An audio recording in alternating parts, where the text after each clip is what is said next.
Bankless Nation, we've got an excellent episode prepared for you today. What's hot on Arbitrum? That's the question. David, it feels like it's layer 2 season. I know we've said that a few times in the past, but this time it feels like a real bright spot in the crypto community. Layer 2s are up. And among all of the layer 2s that are doing things in terms of getting more transaction volume, getting more users, deploying more applications, Arbitrum is kind of in the lead. And so we are doing a deep dive exploration on the Arbitrum community. Why don't you tee up what's in store for us in this episode? Yeah, so we got 3 community leaders who are also the experts, the co-founders, the core contributors of whatever particular app on Arbitrum that they contribute to, but they're also just DeFi NFT power users across the broad Arbitrum landscape. And so we're going to have a panel today of 3 Arbitrum power users that are building on Arbitrum, that are just community members of Arbitrum, community leaders of Arbitrum, because of all things that happened in 2022, all of the down bad things that happened in 2022, Arbitrum was not one of them. They were one of the few ecosystems that was growing throughout 2022, and you can really feel it in the energy of the community. So I want to know, why is Arbitrum so hot right now? What is Arbitrum specifically as the team? What are they doing right? And what is on Arbitrum that these NFT organizations, these DeFi apps are really, really leveraging? There's a bunch of energy going on, and I want to know why that energy is so high. Guys, we're going to get to the episode. Before we do, a few things to talk about. Number one is crypto tax calculator. Here is Ryan Sean Adams, the tax optimizer himself, telling you, have you done your taxes yet? Have you taken a look at them at least? I know last year was kind of a mess. You might be thinking about ignoring it. Don't make the mistake I have made a long time ago. That's why, David, it always gets on me for like, Ryan, why are you always talking about taxes? It's because I felt the pain before in not having a tax strategy ready and getting totally burnt. There's this new tool called Crypto Tax Calculator that actually the COO of Bankless, Rachel Cusack, let me know about. And I wish I had this in previous years, David, because there are lots of different ways to do your taxes in crypto. But what I found is no tool covers like all of the different hard, complicated transactions, right? Like layer 2s and DeFi. Does it support this application and that application? What about its NFT support? Crypto Tax Calculator is actually the most user-friendly, comprehensive way of getting all of these integrations in there. Like they do the hard DeFi degen transactions. Do you guys hear the excitement in Ryan's voice right now? I'm seriously excited about this tool. And here's why I'm excited is because it's literally going to save me hundreds of hours, right? Like you just plug in your address and boom, you get the results. You deliver that to your CPA or whatever, do it yourself. Anyway, taxes don't actually excite me, but getting taxes done quickly excites me. Fair. And that's what you can find at Crypto Tax Calculator. David, I think there's a discount. There's a big discount. It's like a 30% discount. How do folks activate that? Yeah, there is a link in the show notes to activate a 30% discount for Bankless listeners. But if you're a Bankless premium subscriber, there's a 40% discount in the Discord. So go find that code there. But otherwise, for you non-premium subscribers, you can go ahead and click a still healthy 30% discount in the link in the show notes. I think that the code is BANK. Am I right? BANK 30 to grab that discount. I hope that's right. I will go check it out. Go check it out. All right. So Arbitrum, David, you've teed up the episode. What should listeners really be paying attention to from these 3 panelists? Yeah, like I frequently say on Bankless, there's always a bull market somewhere, and the energy across the layer 2 ecosystem is probably at all-time highs, and that is especially true about the Arbitrum ecosystem. Ryan, did you know that the Arbitrum bridge contract is the 7th largest holder of ETH? Number 7. Know that. Number 7. Yeah. Wow. It's also one of the largest burners of ETH. And so the energy of the Arbitrum smart contract burning all that ether is coming right out of the Arbitrum community. You can see them in the chat right now. Yes, I am looking at them. And so, like I said in the intro, I want to explore how did Arbitrum do this? What about the builders on Arbitrum? Why do they choose Arbitrum? Arbitrum doesn't even have a token. things like Avalanche, Solana, like all these other layer ones have had tokens, yet Arbitrum is lapping them in TVL and transactional volume. What is going on over in Arbitrum? So this is going to be the meta of the show. These are going to be the questions that we were asking the 3 contributors in the Arbitrum app layer. We got a representative from the Treasure DAO. We got a representative from the GMX what do you call these things? Margin trading apps, which, fun fact, Ryan, was the best token to hold throughout 2022, where everything was down like 90%. GMX better was than up, stablecoins? up 20%. It was up 20% in 2022. Great. Yeah. Categorically winning 2022. And then also we got a game, the Beacon. And so we're going to explore DeFi. We're going to explore NFTs. We're going to explore gaming, because apparently you can do it all on Arbitrum. And I should say that there are disclosures that we don't have too many disclosures to disclose, but on this episode we do. I own a material amount of magic tokens and also small brains, which are the unofficial PFP of the Treasure ecosystem, and the Bankless Fund also owns some small brains as well. Oh, and Arbitrum is also currently a Bankless sponsor, so there are plenty of conflicts of interest in this episode, but we've been promoting layer 2s for a while now, so this should really come as no surprise. David also owns some ETH too. We may talk about ETH here or there. Yeah, certainly. I'm excited about this episode because I feel like I'm going to learn a bit more about the Arbitrum ecosystem. So guys, if you want to join us in that, then stay tuned. We'll be right back with our episode with folks at Arbitrum exploring this ecosystem. But before we do, we want to tell you the sponsors that made this episode possible, starting with our favorite, number 1 recommended crypto exchange, and that is KRAKEN. Stay tuned.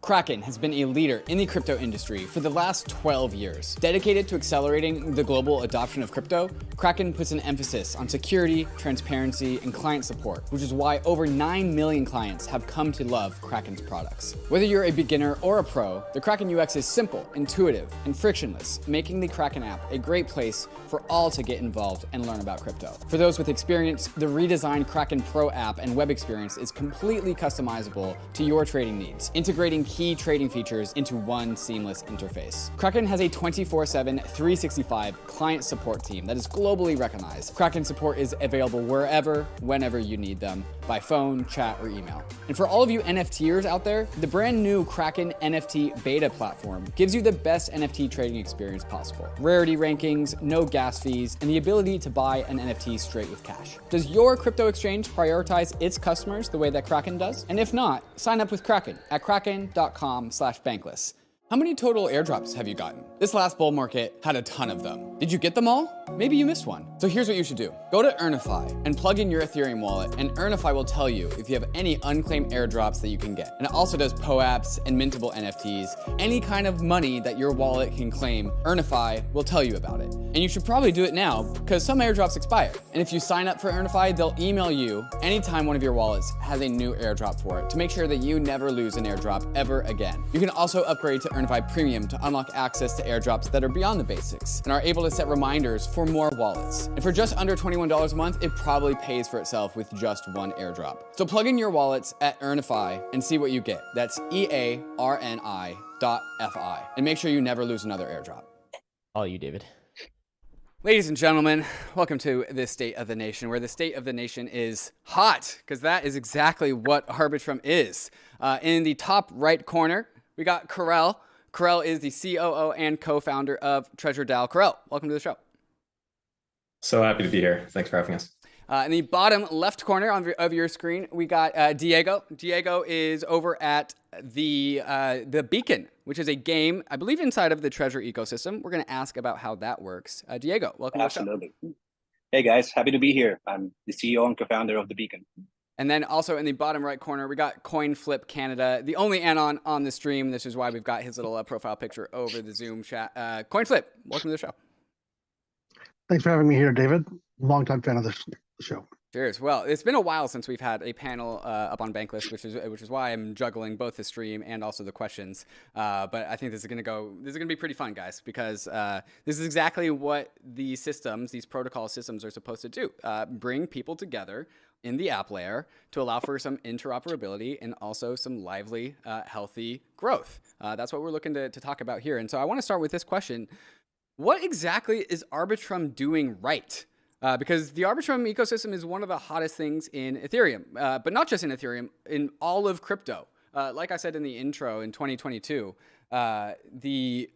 Crypto like deflated in 2022, except for Arbitrum.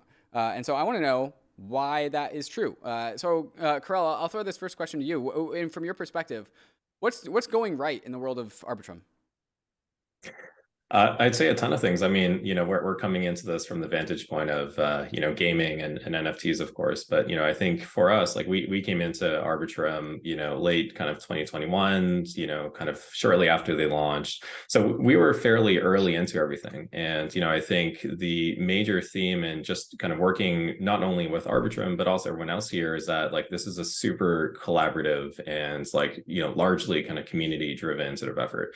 And so working shoulder to shoulder with everyone here. I mean, they're focusing on the right things, growing organically. I mean, you kind of mentioned it, and looking at one token, which I think is a common theme across the board. But yeah, I mean, I think there are so many different sort of game changers that have come out of this. I think from a technology perspective, as builders and users, I mean that's been a huge thing for us at Treasure and all of the games that we're supporting as well. So I mean, definitely, I think there's that's been a huge kind of part in, and I think why they're kind of playing the right cards. And I think the other part of that is everyone who's come here to build on top of the Arbitrum network. And so for us, all the games, a network is kind of dead without dApps and protocols and things that are coming here. And so I think there is that sort of flywheel network effect that is coming out from just having a thriving sort of ecosystem that is growing and building together. Diego, I want to throw kind of the same question. I think we're going to just take this one by one. Diego, from your perspective over at the Beacon, and perhaps you could kind of illustrate how the Beacon works on Arbitrum, because if I understand it correctly, the Beacon, the game, is built on top of Treasure DAO, which is built on top of Arbitrum. Is that how this works? And overall, like, can you talk about just the network effects that you've been able to experience over there? Yeah. So to some degree, yes, the Beacon interacts with Treasure, but it's not precisely built on top of Treasure. It's built, in fact, on top of Arbitrum. Like all our contracts, all our smart contracts are deployed in Arbitrum, right? But Treasure is like this sort of ecosystem that powers games for the most part, and the Beacon as a game pretty much just tapped into Treasure's infrastructure in order to not only help it grow, but also us benefiting from the thriving ecosystem that they have. But technology-wise, yeah, it's an Arbitrum project in that sense. Like everything is just on the Arbitrum, it's an Arbitrum on the technical side of the equation. What I do think that they've been doing well is a few things. I mean, Karel actually summarized it pretty well, but it's the fact that there's like this set of interesting initiatives that have been growing in Arbitrum lately. Very cool projects, and most of them are very community driven and very open towards collaboration. And I'd say that that's one of the key aspects to it. But it's also the fact that for developers, and I would say that for users alike, Arbitrum is a fantastic experience. Like for us, when we deployed our contracts and everything did on the Arbitrum layer, the experience was fantastic. It was really smooth. And from the side of our users, transaction speed is fantastic. And it's also on a very low cost basis. So I'd say that if you add like all these factors together, they really grant an experience that makes people delighted of the experience. I'd say that that's one of the main things. Yeah, that's from my side at least.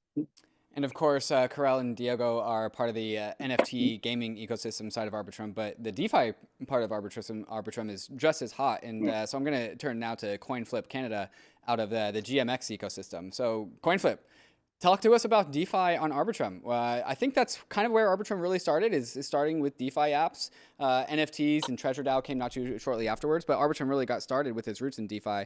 Talk to us about the health of the DeFi ecosystem on Arbitrum. What about it is so special to you?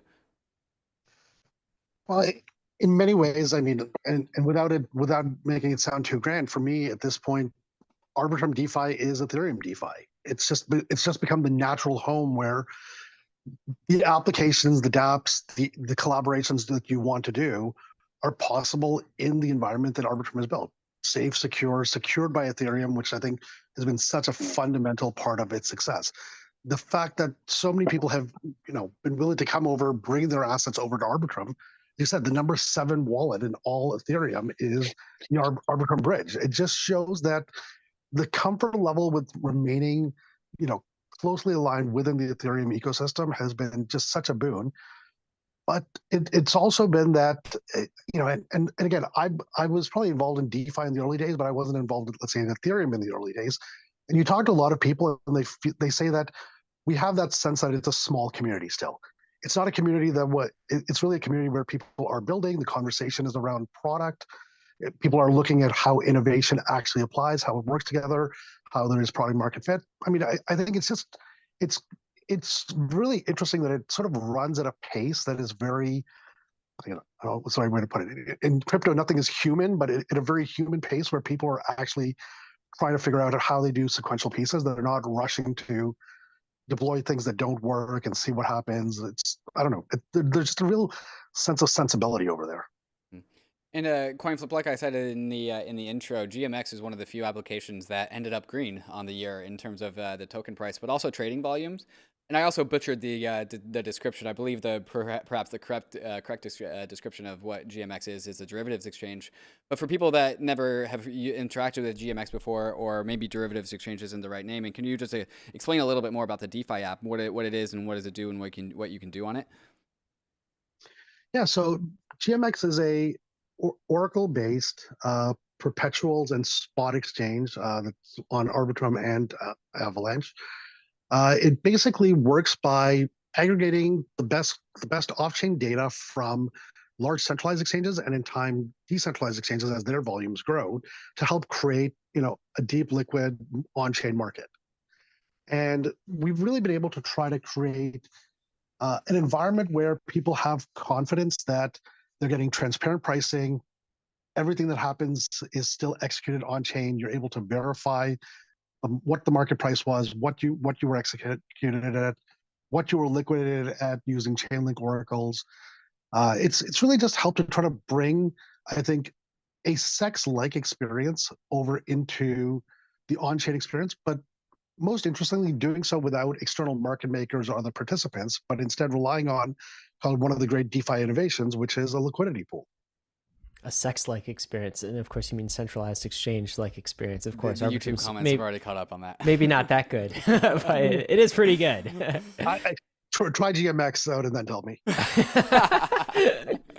CoinFlip, you mentioned that Arbitrum DeFi is Ethereum DeFi, which is kind of interesting take on things.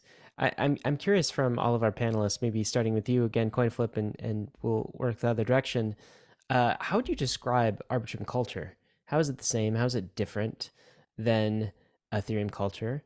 And then GMX is also deployed on Avalanche. How is Arbitrum similar or different from an alt layer one like Avalanche? Well, I think the starting point between Ethereum and Arbitrum, and obviously I think spending so much time in Arbitrum, maybe for me the line has become very fuzzy, because and maybe I've had the opportunity. Sort of GMX has been very privileged. We've been sort of the biggest player on Arbitrum, and it's given us a chance to probably talk to so many protocols. And those conversations are always about how they can come in, how we can integrate. Sort of if I take the great idea of being able to be composable, have permissionless contracts. I mean, those discussions have been very central. So I think a lot of things that people were hoping to do on Ethereum, which I think just from a gas standpoint, even now with lower gases, were not practical. Settlement times, I think, people have sort of said, well, great, we've been able to solve that by coming over to Arbitrum and now actually sort of conceive a lot of the ideas people had a few years ago. So I think now it's really a conversation about, so how do we do it? I think my conversations, to be fair, in the Avalanche ecosystem have probably been very similar. I think I think when you actually get down to conversations with builders, there is I think a lot more sensibility. The markets obviously, and the wider ecosystem gets noisy, but most builders have been really focusing on what piece of the puzzle they can work on and how we can work together. And I think Arbitrum, I've really appreciated working with other collaborating with other protocols who've also said, look, we've got one piece of the puzzle, and hopefully all of these pieces put together start to create a tapestry. They start to create that experience in DeFi that doesn't require you to now need to move off chain for anything. Diego, how would you describe kind of crypto gaming culture and Arbitrum, and what does that look like? I mean, I remember there was a period of time where Ethereum mainnet had more crypto games. They were very sort of, primitive, but most of Mhm, those have kind of now migrated. Is Arbitrum sort of an epicenter for crypto gaming right now? How would you describe that? And is it- Arbitrum going to mhm, be the long-term home, like Arbitrum One, or is there talk about like Arbitrum Nova or some of these other, mhm, game-centric layer twos as well?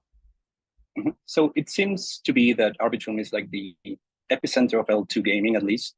But I would say that that's not in no it's not a coincidence. The fact that we have Treasure DAO into Arbitrum is actually one of the main, I would say, one of the core drivers of that adoption. But it's not only Treasure. Of course, the Arbitrum team is also putting serious effort on making this environment more friendly towards developers. Like, for instance, Nova is actually quite the promising approach to build games upon and for users to use it.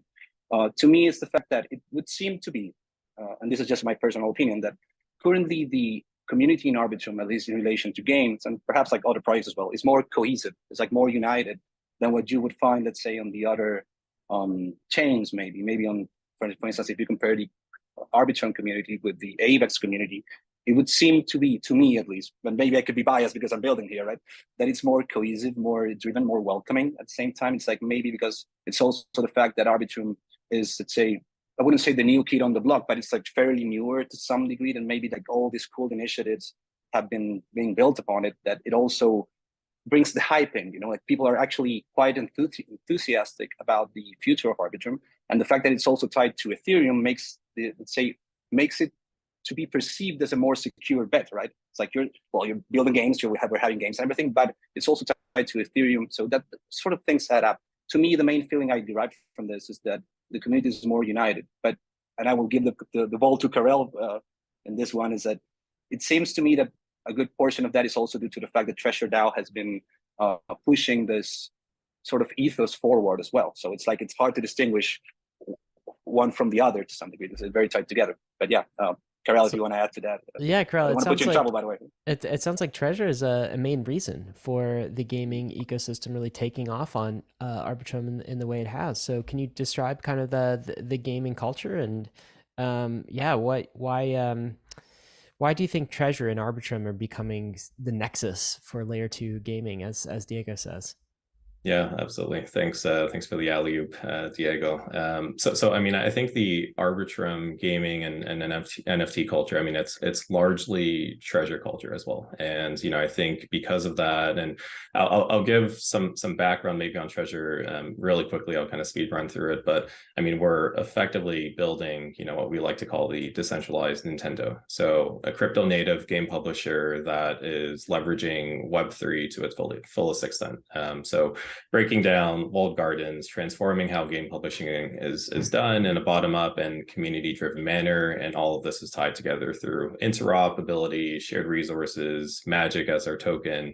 And so as we think about this kind of context, and I think why we sort of view this as the culture of treasure as well is, I think a lot of the gaming and NFT activity, certainly from a transaction perspective, I mean, we really dominate the scene right now. I think we account for, across all of our different games, like over 95% of related transactions on Arbitrum. So kind of looking at it from that lens, I think a lot of it is because of how we're approaching things. And in the same way that you have a Nintendo, you have different cartridges, different games that you can slot in and out. There's this cohesiveness that spans really the entire ecosystem. So between the games, between the different types of kind of infra and tooling that we're building out, everything is connected. And you're kind of looking at this in the sort of viewpoint of this sort of broader degree of network effects that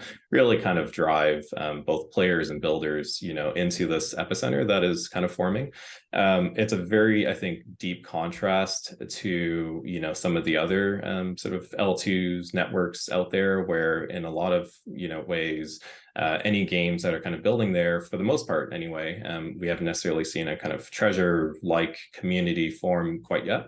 Is that they're kind of building in isolation. And so really this like rising tide lifts all boats ethos is something that we live and breathe by. And it is kind of shared across all the games that we have and who, we have the pleasure of working with. And so is that basically Arbitrum 1? Is that going to remain home for Treasure? I mean, I mentioned Arbitrum Nova Yeah. earlier, and then we've also talked about Avalanche, but what about Arbitrum 1 feels like home, and how would you kind of expand into other chains if you do? Yeah, absolutely. I mean, Arbitrum One is, in a lot of ways, a relic of which has served, I think, Treasure quite well. But just in terms of how we migrated and moved everything over from Ethel One, onto Arbitrum, right? And so Arbitrum Nova wasn't there at the time. It was a good bet on us to kind of transition there. Whereas I guess if we think about the future of Treasure and where we're going to go from here, I mean, certainly I think there are no plans to move away from Arbitrum kind of period at this point in time. But I think with the Nova question, I think just thinking about from a even technology perspective and speed and transaction costs, I mean, it makes a ton of sense as they are really kind of and by they I mean Arbitrum, they're positioning this as the gaming and social kind of chain for different sort of applications like that. So I think we did launch support via our marketplace for Arbitrum Nova, I think in the fall. So could there be really a question, a subset of games that also emerge there? I think it's very realistic, and I think there's a bigger question on the liquidity kind of front as well as we think about this token that unifies everyone. Having that fragmented is also a big question. So it's not something we're looking at lightly, but definitely considering for sure. Diego, am I hearing murmurs of thoughts from you? Yeah, I mean, I was just wanting to add something that Karel said to before. I mean, I don't want to throw us lower in any other chain or anything like that. Plus, I actually haven't been able to explore. I haven't been exploring the other chains for a while because once we set on Arbitrum and Treasure, we just like stopped looking. But I could add that at some point when we were like deciding which chain to launch on, one of the key challenges that we sort of found out was that even though there were initiatives for these chains to build games upon, it sort of felt like every game you had on these different chains was like a siloed operation. It seems like there was no communication between the community of one game with the community of another game, even though they were on the same chain, let's say, as AVEX. Whilst on the other hand, with Treasure and Arbitrum, for that matter, you sort of found that there was like this deep connection of community. And I'd say that was like the deal breaker for us to jump in. It wasn't that those other chains didn't give you support or any of those things, but it seemed to me that the community aspect was like stronger on the Arbitrum side. And for us, that meant that was like the deal breaker. Like community is king if you want to build a blockchain game. CoinFlip, you have any thoughts? Yeah, to echo what Diego said, the community aspect I think really should not be underestimated. The fact is that if I go through sort of our side chats within GMX, the dialogue actually isn't just about DeFi. There is a lot of conversation about Treasure, other people building game environments. There's a lot of interesting sort of gamified vaults and GameFi that's also developing out. I mean, I know Treasure's also looking at a few things within the ecosystem that we might be collaborating on. So, I mean, I think that's the interesting thing, that people are sort of toying out and testing out those different models because there's been such an interesting, intersection between those two sort of areas. It'll be interesting to see how things keep developing. But the fact that people in these communities are overlapping, it's not like we have a NFT community and a DeFi community. There's really an Arbitrum community that sort of overarcs, and people are dabbling across that whole ecosystem. And there's a lot of crossover between DeFi and gaming. You mentioned GameFi, but that's really, I mean, that's been talked about a lot. But is that really happening on Arbitrum CoinFlip? Yeah, so there are platforms that are looking at, copy trading in a sort of a social aspect. You're looking at people doing gamified vaults. Like there's a project protocol called, I think, DSQ, who's working with us. I think they're doing something with Magic as well. I know even Magic's been talking about looking at LP positions and other things to sort of back the game, their ecosystem. So I think there's a lot of things there where we're trying to see how do you optimize for idle capital, because there is a lot of inefficiency that sort of lies in the system. So there's, obviously we're all a little careful because, we don't want to go too quickly, but I think those conversations have happened and we see a lot of potential for overlap. And I think that if I were to use an example, that GMX has done very well with, attracting a good amount of capital and trading activity. So off of that, you're getting a lot of people looking at, gaming, which crosses over into gambling, and a lot of other things that are sort of happening. So that, I think you're going to see a lot of happening in that space. I'm actually reminded of what you were saying, CoinFlip, from all the way back in DeFi summer, where we had this concept called composable communities, where I think this really came out after like Yams came out, where you could deposit your synthetics tokens, your maker tokens, your Aave tokens, your like your DeFi project tokens, and it was all these communities coming together to farm Yams. And it was like this great like composability of all these ecosystems come together under this one DeFi app. And so this one brand new DeFi app, Yams, was collectively owned by all these other communities. It seems to be there's a little bit of that playing through in the Arbitrum app layer. But it's interesting to me that this is not really something that is technical. This is not a protocol competing against another protocol, right? This isn't like Arbitrum going over and competing with Avalanche on their protocol, even though I'm sure they could. But it's really something much more in the social layer that is really allowing Arbitrum to rise to what we see today. Do you think that's a fair take of it's actually the culture that has been created more than the protocol? Yeah, I mean, I think I'm not going to get into a technology conversation because I think every system has its own merits. But I think that in some ways, as you said, 2022 was a very interesting experience. If I think about when Arbitrum mainnet went live, if I recall, it was basically November 1st, which of 2021. It almost kicks to like the peak of the market of the bull run, and that's when Arbitrum went live. And there's no Arbitrum token. There's nothing on that front. So what happened was it did become a community that got to focus on the protocols and everything that was being built. I'll say that, listen, I can take Avalanche, I can take Phantom, I can take all these other ecosystems. In some ways, as token went down, communities got, their emotions got tied with the token price as opposed to what was being built. Right? Stuff's being built in other spaces, but in Arbitrum, everybody got to only focus on what was being built. And I think that was, it just really helped to, snowball and keep growing in the right direction for us. CoinFlip, I got one more question for you. That since you when you hopped into the Zoom, you said that you're familiar with Bankless content, and that means that you're generally familiar with the Bankless thesis, which means you're generally familiar that Bankless has kind of been promoting the alt or the layer 2 thesis much more than it has the alt layer 1 thesis. And since GMX has straddled both Avalanche and Arbitrum, I think you're actually in a pretty well-equipped position to give an audit as to the Bankless thesis. In what ways do you think we were right? In what ways do you think we were wrong? Well, okay, so I will say I'm a great believer that the Ethereum network from a security standpoint is the most valuable system of security. And I think that that's been a real big aspect of where, from a DeFi standpoint, I think there's a lot of potential. So I think that thesis is extremely strong. When it comes to L2s, and as you said, we're deployed on Avalanche as well, and there's even governance proposals for us to go to other to go to other L1s. I think it really comes down to what is getting built on each protocol. I mean, for something like GMX, we're a base layer, and we want to work with other people who can build on top of us, who can build liquidity under us, and it largely comes down to each ecosystem if there's an active number of builders. So I don't know. I mean, I'm not sure there's anything.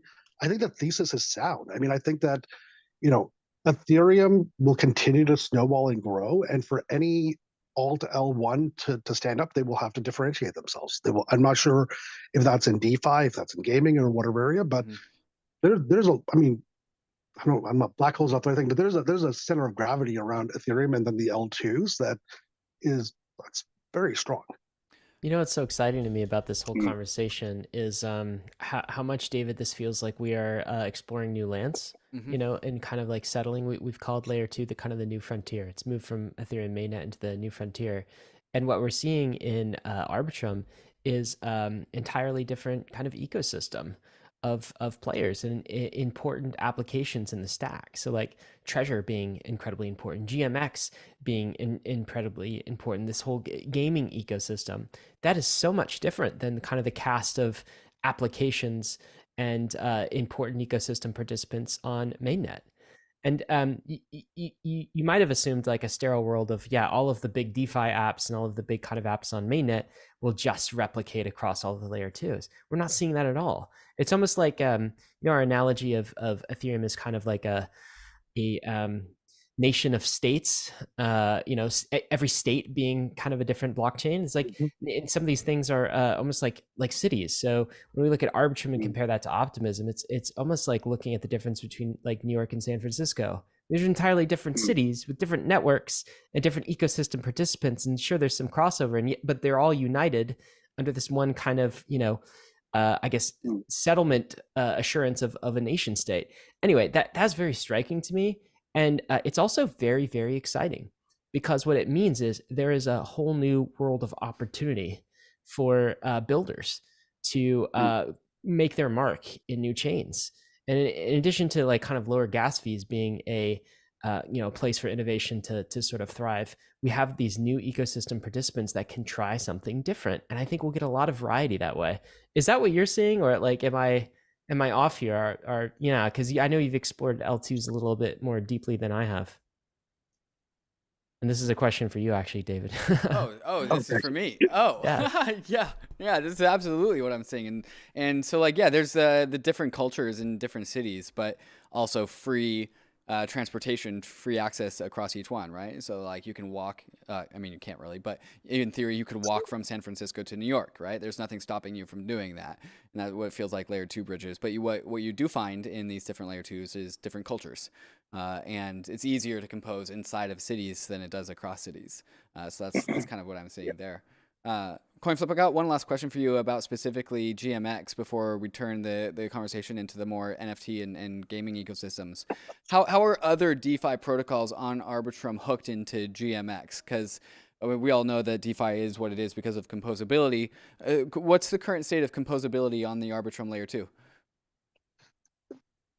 It exists and it's growing. And so I would say that, I'll just use an example that if we're doing any sort of update to our protocol at this point, we're probably sending out updates to 50 different, protocols, builders, groups who are already sort of, tied into GMX in one way or the other, and roughly an equal amount who we know are already in the process. And that's across both, our existing deployment and our upcoming GMX synthetic markets, which is kind of a bit of a successor to what we've done with GMX and GLP. You have countless people building delta neutral vaults. You have people building compounding vaults. You have people building trading strategy vaults now that are utilizing GMX. You have options protocols already deployed and more who are deploying, who are able to use GMX to provide capital efficient hedging strategies for being able to expand their marketplaces. So I think everybody has really looked and found value in bringing that capital efficient structure on chain and being able to ensure that you have transparent settlement. You're not needing to move beyond the chain to be able to effectively add risk or offload risk. That's a nice way to say it for other protocols. For traders, it's typically doing the same thing, but for protocols, I think it functions very differently, and that's continued to be a build out. So I really do feel like 2023, you're definitely going to see that notion of the Lego really the tower being built up with multiple protocols feeding liquidity into GMX and multiple protocols building and utilizing that liquidity. Karel and Diego, the way I kind of think of you guys are founders of your respective projects, but power users of the rest of Arbitrum. So that means DeFi too, I'm assuming. Do you guys use Arbitrum for all of your DeFi activities? Is it like 50-50 between Arbitrum and the rest of the Ethereum ecosystem? Like, I know we've said that Arbitrum is DeFi at this point, but to what degree, like, is your activity, your DeFi activity, whatever that may be, contained inside of the Arbitrum ecosystem? Karel, let's start with you, and then we'll go to Diego afterwards. Yeah, I'd say if it's fairly limited. Speaking from a kind of treasure lens, but aside from sort of from a liquidity standpoint, we had recently kind of made a swap from kind of gamified like protocol owned liquidity that was previously just kind of through Sushi, Magic ETH kind of pools, and moving that to GMX. I mean, we haven't put that in place quite yet, but at least we got the governance proposal through. So there is that kind of crossover that is beginning to kind of take shape. But beyond that, I mean, everything is that we sort of do and interact with is all on Arbitrum. And Diego, what about you? What about your I guess I can add to that. So I guess it's important to disclose that our project does not have a token per se, like our own token. We don't have one, and that's we may have one in the future, but we don't have one because we pretty much rely on Treasure's infrastructure, economic infrastructure, to be the unit of account of our game to some degree. And so most of the DeFi part are actually sort of outsourced towards Treasure or towards Karel in that sense. But I do envision that if at some point, let's say we have a token, we will for sure like use Arbitrum's infrastructure on the DeFi side to fuel it, right? But there's no need to do that now. On the personal side, I do use Arbitrum DeFi quite a bit, and like the speed and the transaction cost is quite delightful. But yeah, in the case of our project, it's mostly this we outsource the problem towards Karel for that in that sense. Yeah, and if I can add there, I mean, I think there are homebrew or homegrown kind of I'd say products that like we're in development for to kind of bring this to life as we think about just the cross game economy. So we have something called Magic Swap, which right now is essentially just using Magic as the base pair. I mean, that's similar to a lot of the other kind of protocols out there. There is an evolution of that's kind of coming. That is more focused around how we can do this, but from an NFT perspective. And as we think about I think there's a big debate right now across gaming in Web3 on kind of the financialized sort of aspects of it, and the other side, which is more the intrinsic sort of value that you can kind of derive from essentially kind of building here. And so there's a lot of that we're kind of building up towards as well, and certainly that will sit on Arbitrum. Well, Karel, I really want to dive down into the economics of the Treasure ecosystem and the whole idea of Treasure as a Nintendo for Web3 with different cartridges to slot in and out. There's always been this idea in the world of crypto of composable games and composable gaming. And up until this point, I've been kind of a skeptic. It's like, all right, that's a cool meme, that's a cool narrative, but it's hard to say that what Treasure DAO is doing isn't actually executing on that narrative. And so this has gone from a narrative to an actual real story. So I want to dive down into that specific part of this conversation. But first, I want to talk about a moment to talk about some of these fantastic sponsors that make this episode possible. UNISWAP is the largest on-chain marketplace for self-custody digital assets. UNISWAP is, of course, a decentralized exchange, but you know this because you've been listening to Bankless. But did you know that the UNISWAP web app has a shiny new fiat on-ramp? Now you can go directly from fiat in your bank to tokens in DeFi inside of Uniswap. Not only that, but Polygon, Arbitrum, and Optimism Layer 2s are supported right out of the gate. But that's just DeFi. Uniswap is also an NFT aggregator, letting you find more listings for the best prices across the NFT world. With Uniswap, you can sweep floors on multiple NFTs, and Uniswap's universal router will optimize your gas fees for you. Uniswap is making it as easy as possible to go from bank account to bankless assets across Ethereum, and we couldn't be more thankful for having them as a sponsor. So go to app.uniswap.org today to buy, sell, or swap tokens and NFTs. Arbitrum One is pioneering the world of secure Ethereum scalability and is continuing to accelerate the Web3 landscape. Hundreds of projects have already deployed on Arbitrum One, producing flourishing DeFi and NFT ecosystems. With the recent addition of Arbitrum Nova, gaming and social dApps like Reddit are also now calling Arbitrum home. Both Arbitrum One and Nova leverage the security and decentralization of Ethereum and provide a builder experience that's intuitive, familiar, and fully EVM compatible. On Arbitrum, both builders and users will experience faster transaction speeds with significantly lower gas fees. With Arbitrum's recent migration to Arbitrum Nitro, it's also now 10 times faster than before. Visit arbitrum.io, where you can join the community, dive into the developer docs, bridge your assets, and start building your first dApp. With Arbitrum, experience Web3 development the way it was meant to be: secure, fast, cheap, and friction-free. And ladies and gentlemen, we are back in the second half of the show. We're going to dive down into the NFTs, the PFPs, the Web3 gaming side of Arbitrum in this conversation. And so, Karel, I'm gonna start with you. I interviewed the Treasure team back in last April. I was still living in San Diego at the time, and the community that showed up in the chat was absolutely insane. They were the craziest, but also extremely friendly. The most friendly community that I've ever engaged with, which was really refreshing at the time, because in April of 2022, I had gotten in like 3 fights in a row with various different frog armies. First Do Kwon's, and before that, Daniel Sesta's. So it was really refreshing to have all of these like small brain people coming into the chat, even though I didn't really know what the hell the E thing was. But it was just, and so like fast forward to where we are now, I poked in my head into the Treasure ecosystem to see what's up with that community. Did they make it through 2022? Or are they doing all right? I mean, they were just as crazy and energetic as ever. So, dude, how the hell did you do that in 2022? How did you keep your community so engaged throughout one of the worst years crypto's ever happened? Like, how did Treasure inject so much energy into its ecosystem? Yeah, no, it's well, one, thanks for stopping in there. We will definitely have Ryan, I think, do a big E at the end of this. Is my I've already personal asked. mission. What is this? Yeah, I mean, and definitely it's a team effort. I mean, I think part of it is we've just gone, I think looking back to April 2022, and I'll bring up like one of the things that you kind of talked about to cap off the last kind of call we had, which, the kind of framing of, we have the centralized Nintendo, but then there's also Treasure as like the Web3 nation, and it's the ecosystem made up of many network states, of which, those are games, they're the metaverses. And so as we think about this like GDP of the network, right, it's like the economic activity, it's all the builders, developers, contributors of all the, many games and metaverses, and then, of course, the players.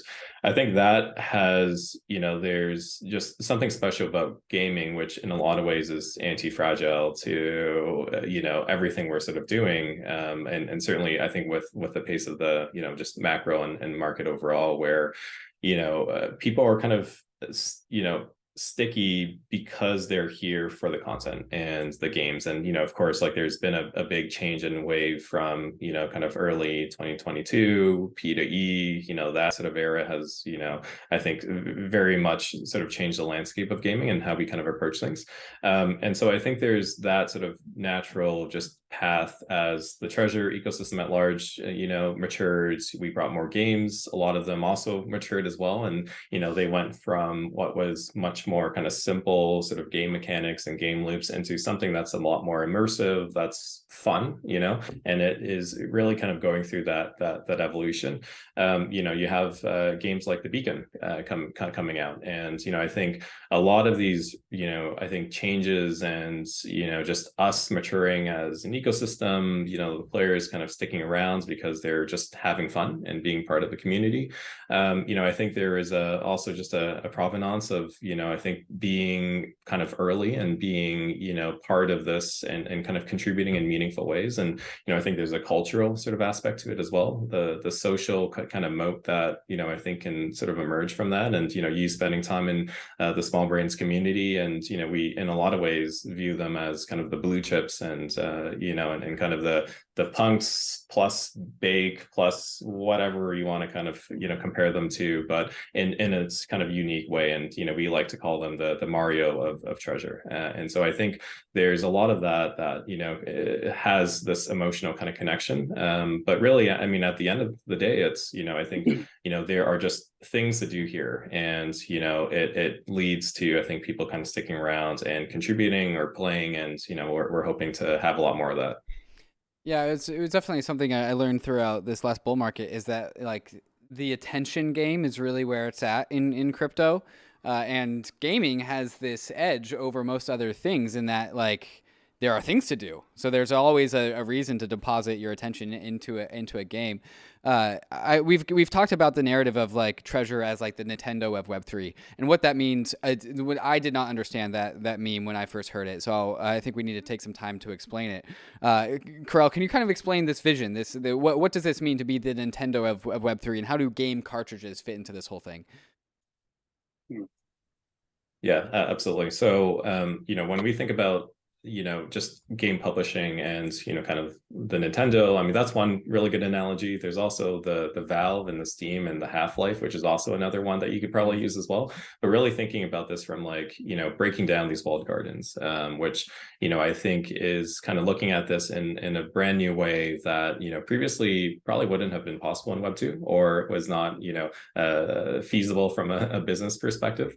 But now, enter kind of Web3, and really coming at this from how kind of Treasure started. I mean, it was, a derivative of loot. I won't go through all the history because we have another, a pod on this already, but, and kind of approaching this from just like a bottom up manner, as a fair launch, free mints, we distributed magic, we distributed, the kind of initial NFTs that led to free mints, that led to small brains, that led to kind of Bridge World and Legions. And so that was our approach of one, taking this thesis of how can we kind of create and bridge and connect games that could share common resources. So this interoperability thesis, but kind of do this in a way that helped to kind of showcase what a proof of concept could look like. So, like a Nintendo, there are first party bets and IPs that, need to kind of form, and that, ultimately our hope is that we can kind of create some hits from them. But at the same time, because of the nature of the space and what, I think,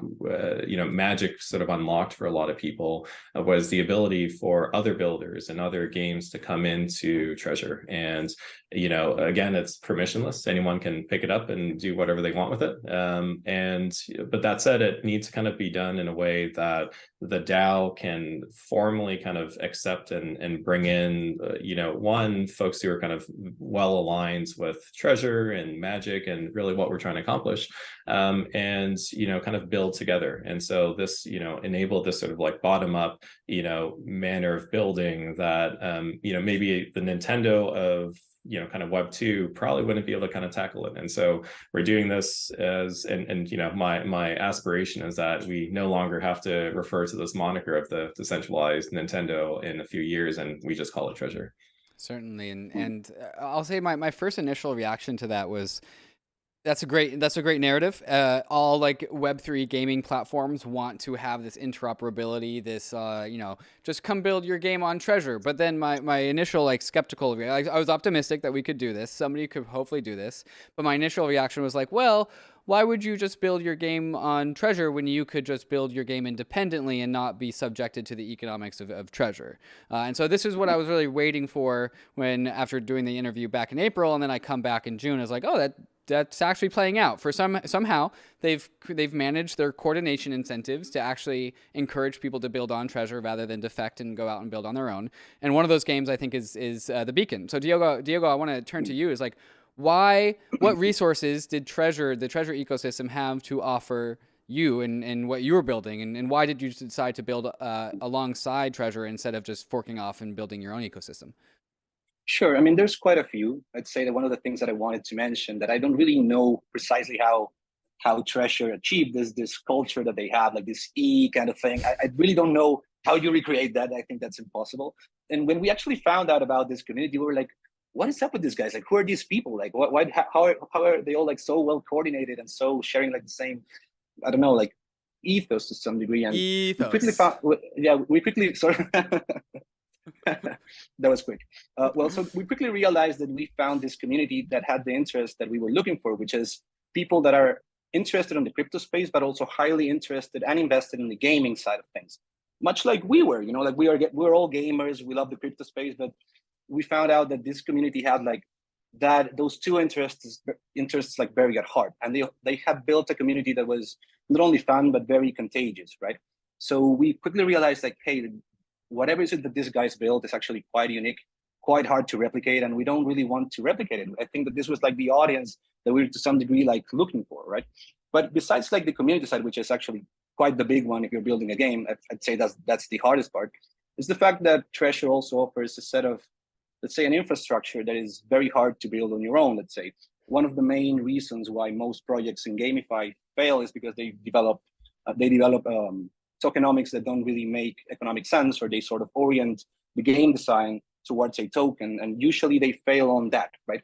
But what Treasure sort of grants you is it's a token that has utility outside of your game, while also providing you with a community that wants this token and this infrastructure to thrive, and this, let's say, this whole ecosystem to thrive, and also providing you infrastructure to build upon, like a marketplace and other stuff like that, right? So they sort of help you in different ways that is very hard to come by if you're building on your own. To me, one of the core aspects where games fail is because they focus on building a token first rather than just focus on building a game first. So with Treasure, we sort of realized that we could focus on creating what's actually engaging for players, which is the game, right? We also sort of leveraged the fact that Treasure impulses interoperability, right? The fact that an asset on my game can be used in another game, and so on and so forth, right? Which actually adds more value to whatever exists to this ecosystem inside the ecosystem. So this, let's say, the Treasure has like this property that the more it grows, the more it's enticing for games to hop into, and the more games that hop into, the more it keeps on growing, because sort of everyone benefits from it. And you can certainly see that the community has that in mind to some degree. That's what they've created, that I say it's very hard to replicate. It's very, very hard. So yeah, that's my answer, I guess. Yeah, it really seems to be that Treasure's moat is distribution, where games could be independent if they wanted to. They could attempt to bootstrap if they wanted to. But maybe they just want to take the easy route and plug right into Treasure and have just like these crazy fanatics and immediately start playing their game. That seems to be like kind of the bull case for Treasure. Is that how you guys see it? I'd say it's one part, and I'll start, Diego. I mean, I'll clip that for later and show the team, because I think that was a great testimonial. But yeah, I mean, I think when we think about, certainly like from the gaming and sort of builders perspective, like we like to talk about our flywheels a lot, but there is a bit of this like builder flywheel where, you know, you have this like vibrant and kind of intimate ecosystem. There's the community side, you know, it's bootstrapping player adoption, tap into that, you know, it's the ease in the crowd, and, you know, also the Beacon community. I mean, you know, they're you know, I think this player base, and especially as this grows, like it, you know, there is that kind of cross-pollination that's kind of happening. There's this other side of it, which I think is maybe more builder centric. And in a lot of ways, it's almost like a founders group. You know, if you kind of put your VC hat on, you know, it's a group of just like, it's other entrepreneurs, other builders. And, you know, I think for us to be able to kind of curate and bring, you know, really talented folks together who can spend time talking about very openly, you know, struggles and challenges that they have, you know, with regards to game design, tokenomics, go to market, operations. I mean, there's a chat going on right now on like generative AI and, you know, the use of that in like art production. And, you know, it's a very just like collaborative kind of effort versus it being, you know, really kind of competitive in that sort of nature. So there's a big kind of bucket around that ecosystem. So distribution, I think, is really key to that, but also kind of this kind of building side of things. You know, I think we're moving to this, you know, maturity of the network where you can have and kind of bring out just these like more immersive kind of gaming experiences. So interop is like a really big sort of theme there. I think there's also this metagame that is emerging because everything is tied together in so many different ways. So you have this metagame that we're trying to foster that is like intergame, intra-game, and then just, you know, add a kind of layer of identity as, you know, kind of social, the social graph that players can kind of, you know, tap into and then coordinate. You know, we're talking a lot about guilds that could form, that could span different games, and, you know, the way that, you know, what might have emerged in World of Warcraft, but, you know, think of having something that could have, you know, kind of, you know, take shape in multiple games, XP, identity, et cetera, et cetera. So I think there's so many different parts there that we can kind of play a role to help kind of cultivate and you know, really kind of bring this to life. Carl, I'm curious, what's holding you guys back right now? So there was a time where I might have said, yeah, GameFi is being held back by really high transaction fees and kind of scalability constraints of decentralized blockchains. I don't know if that's still the case. Maybe another aspect is user experience. I mean, wallets are still kind of hard. Onboarding into crypto is still kind of hard. But what would you point to? Like, what's holding Treasure, that entire ecosystem, and GameFi in general back? I get the impression that this is maybe in terms of number of gamers, we're in the, you know, the tens of thousands or so, maybe close to hundreds of thousands, maybe. What's it going to take to get to the millions? What's it going to take to get to kind of the big boy numbers that the Nintendos of the world are pulling in? Yeah, absolutely. I think, I mean, my perspective is a lot of it is from that user experience. I mean, I think there's definitely a scaling and kind of cost and speed question. I mean, I think in a lot of ways, though, you know, and you're seeing more of the kind of hybrid, like on-off chain sort of models emerge. And, you know, I think there's room and a place for like fully on-chain games. But I do think that there was a period of time where like that was the end goal for a lot of folks, but I think we're maybe still a bit far off from that. That said, though, I think there's, you know, that wallet experience, the, you know, like I think, and this may be a hot take, you know, I think at the end of the day, you know, a user and a player shouldn't even know what network they're on. They shouldn't have to worry about kind of the tokens, you know, and so this is where, you know, whether it's on Arbitrum, and hopefully it's on Arbitrum, but it could be anywhere else, that like it's abstracted away. You know, you don't have to manage your wallet. And so we're making quite a number of strides. There's a ton of partners out there, a lot of people just working on the really the picks and shovels to, you know, make that experience like, you know, much better for the end user. So I think that is maybe the biggest kind of blocker right now for us to kind of get there. I think the other side of it is just, you know, the types of games that, you know, could appeal to you know, that kind of mainstream audience or mass market. I think we're still a bit far off from that.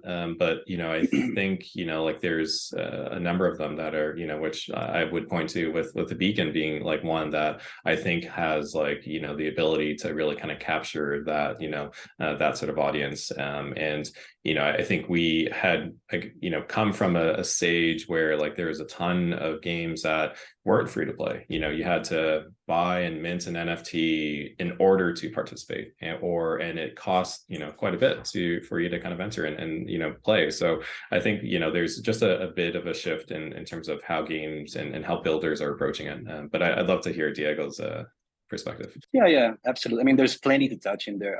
To me, I agree with Karel for the most part. I think that on-ramps are quite the important part, just make this frictionless for regular players. To me, one of gamifi's most like biggest problems is gamify itself, right? The fact that you create a game that spins around a certain token and that you need to use DeFi to participate into it. I think that's not necessary. The approach that we took on our end was to, why don't we create a game that sort of leverages the benefits of blockchain without necessarily requiring it for you to play the game. So do it well. By doing that, we achieved to some degree to create a fun and engaging experience that also has the benefits of blockchain. And that, at least as for now, has worked well because people are people really want to play games on the blockchain. The only issue that you have is that you don't have that many, and the way to play them is to purchase tokens and participate on this strange economic loops. There's also, to me, like a change in some tendencies. Like GameFi, let's say a year ago, was way different in the sense that there was like this notion that every aspect of the game had to be in a blockchain, everything had to be decentralized, which I think that is not the case anymore. I think that to achieve mass adoption, we need a game that is like a hybrid, that has the aspect, the benefits of blockchain, but that has the technology that allows it to be a fun game. Like you need to have a game that's to some degree centralized in order to create an engaging experience, because if everything is on the blockchain, there's just no way to do that and create a fun game by having like everything decentralized. So you need like this sort of hybrid approach. And I think that we're seeing a tendency now where games are actually focusing on the fun aspect first and blockchain sort of second to some degree. And yeah, I think that that's one of the things that's going to drive adoption. Is if you want to appeal to the Web2 crowd, give them what they want, which is to have fun, right? And if you show them the benefits of Web3, which are quite substantial to begin with, they will inevitably keep on using the technology. The way I sort of envision it to some degree is that people will be using blockchain in games without realizing that they're using blockchain in games, the same way that we don't realize many of the technologies that we use nowadays. I think that that's sort of the way to go, and I certainly see that happening to some degree. Although we still have the old GameFi approach, let's say, that's token based. So that's just my take, by the way. I might be wrong on this one, of course. It's just a thesis. You're saying we don't make kind of finance the focus or the end all be all, right? It's got to be more than that. I'd say. I would just say we're depending on you guys to build some really cool stuff, because I don't know if you noticed, but the gaming community kind of hates us right now. Absolutely. Hates Yeah. crypto, hates NFTs, thinks it's all a Ponzi scam, and it's up Yeah. to you guys, the builders, to prove that we have something really fun and engaging. And I think we're seeing that in kind of the community, the treasure communities that's sort of stuck around and is exploring this ecosystem right now. They seem very engaged and excited, but it's up Yeah, to you guys. Diego, Yeah. on that note, Sure. I think when people hear the words like Web3 gaming, they think Axie Infinity, and they really understand it to be like Yes. there's a UI, there's a skin on top of this economic game. Actually, Yeah. what's the Beacon game? What do you do in the game? What are the objectives? Can you like pitch the game for us? Like, Sure, how, sure. how do you So- play the game? So the Beacon is a roguelike RPG game that I love leverages the roguelikes. social aspect of MMOs together with NFTs, right? So the game basically spins around two core concepts. The first concept would be a solo dungeon crawler roguelike game that's pretty much based or inspired on games like Hades or The Binding of Isaac. If you experience those games, like fast-paced, action-heavy, skill-requiring games, right? That use procedural generation, so that every time you enter, it's going to be a different experience, right? And the idea is that players, as they play, the farther they get into these dungeons, the better or the more loot they can take home. And this loot could be sometimes NFTs, sometimes it's just like cosmetic items, right? That's one of the dimensions of the game. And the second dimension of the game will be a highly social gameplay where every player, just for the sake of existing, owns a house, right? And they can decorate this house with the items that they find during their dungeon runs, right? So you have like a character, you have your house, most of the items inside the house are NFTs, and the idea is that you can invite people over and visit other players' houses, and just pretty much have like this sort of social experience, right? But besides that, we have the fact that characters are highly customizable as well by NFTs and by different items, so players can have like their own unique looks, right? And besides the housing system and the social experience, we are planning to have like this sort of open world kind of city, like that mimics the experience that most MMOs have. Like most MMOs that you ever played had a town or a city that you needed to go to in order to interact with the core aspects of the game, such as questing and crafting and stuff like that. And it's usually that place where people hang around and just talk with each other. And we're planning to recreate this experience in our game. So we're basically just a mix between Hades and Stardew Valley that also sort of includes the social aspect of MMOs, right? And we're using NFTs to power most of this, like in the sense that you have limited items that you can share towards others and a highly competitive gameplay that we can leverage to have people competing against each other and stuff like that, right? So it's basically a game that is a game-first approach that uses the blockchain to its benefit rather than relying on the blockchain as its main source of existence, let's say, as its main motive of existence. And that's why we think that will be one of the ways to go in blockchain gaming. Is just using the power of the blockchain to leverage the assets inside of a game instead of just pursuing financialization. Although you can actually add some financialization approach into it if you want to, but it comes with its risks, of course. That's like a broad explanation of the game, but I can dive deeper if you want to. No, I love that. I'm already getting excited because roguelikes are my like bread and butter. That's my favorite kind of like casual game to hop into. Guys, this has been just a great like overall landscape overview of the Arbitrum app layer. But I want to talk about this last conversation before we wrap things up here, which is the PFP landscape of Arbitrum, because that's actually how I really just got like zoomed into the Arbitrum ecosystem as of recently, is like trying to ask myself, what are the PFPs worth collecting in the Arbitrum ecosystem? And so like Carl, I'll throw this one to you. Like, what are the PFPs in the Arbitrum ecosystem? Because people definitely rock them. Can you like kind of run us through the landscape of Arbitrum PFPs? Yeah, I mean, you already have one. One is definitely the small brains side of things. I mean, for a backdrop, the kind of genesis for it, I mean, obviously super cute monkey, very zany, just amazing kind of pixel art. But the concept of it was, it had, ever kind of increasing head, as you kind of staked it. By the way, you should be tossing up Trove on here, not OpenSea. Ryan, you're showing your boomer mistake. Your layer one maxi right here. Trove, yeah, huh? Okay, I'll be right back. But you would have this kind of small brain that would grow over time, and you know, the longer you staked it, the more IQ it would gain. And you know, with that though, the kind of collective world would also advance at the same time. So I mean, it was definitely one of the first and you know, few that kind of came to Arbitrum. I mean, certainly there were many that you know, were kind of there before as well. But you know, this is really that kind of blue chip, you know, it's the cultural icon of Treasure.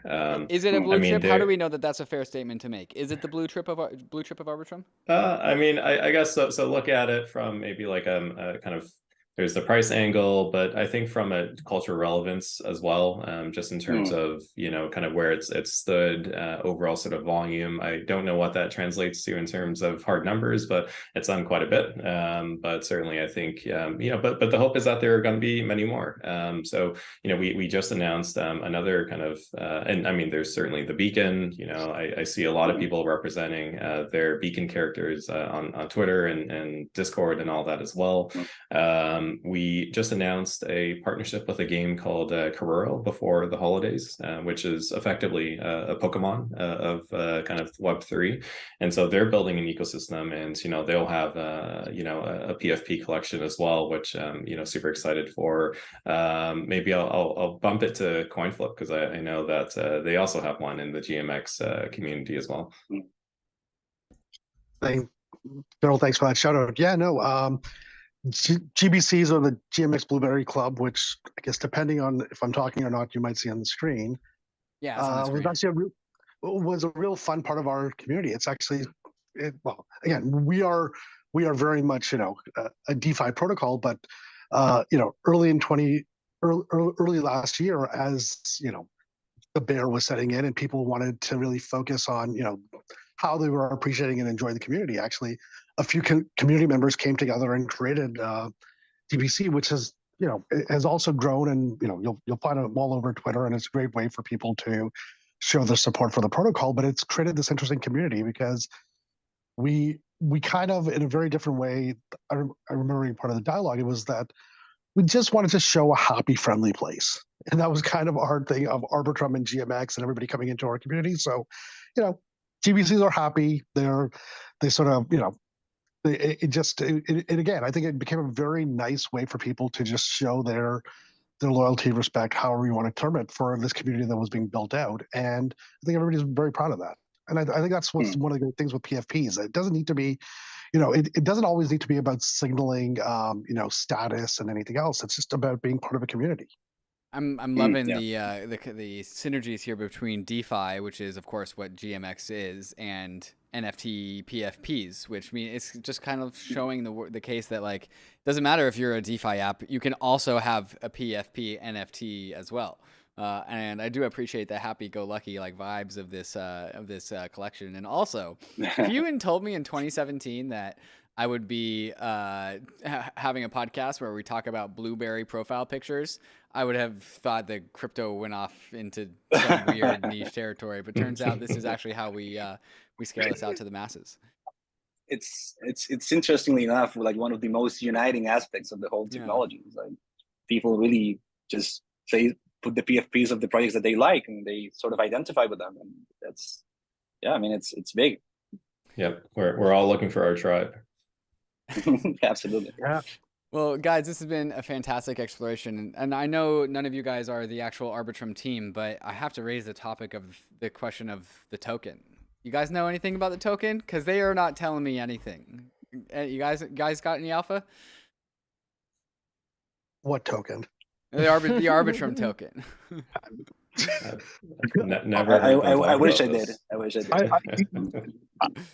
did. I'm sure it's like the first, second, third, and 100th question they get, and they don't. But you know what? I mean, jokes aside, I actually appreciate the fact that that's not their focus. As I said, it really has ended up being one of the big uniting factors for building out this community. People, as you said, instead, what have people done? They've come across to Arbitrum because everybody has heard of it, and they've gone and looked into the Magic community. They've looked within GMX and our extended ecosystem. They've gone into DopeX's ecosystem. You know, there's all these dexes that are coming across now and opening. You know, like Trader Joe's come across, Camelot, Swapfish. I mean, it's just like, you know, and everybody's instead focusing on projects and protocols, not the token. But yes, when token. Sounds like y'all all share that sentiment. Yet, nevertheless, I think we are all very, very excited for what we hope to be is an eventual token drop some way, somehow, in some mechanism. I'm sure the Arbitrum team is listening right now, chuckling a little bit. So I got one last question. This one's actually for Ryan. Ryan, what is the letter that comes after D in the alphabet? Are you talking about E, David? Yeah, could you say it a little louder? The letter E. I'm just talking about E is a letter. Nothing to do with any PFP ecosystem. It's just the letter E. A, B, C, D, E. Well, they're gonna love that one. Ryan, you want to close this out here? Yeah, guys, it's been a lot of fun.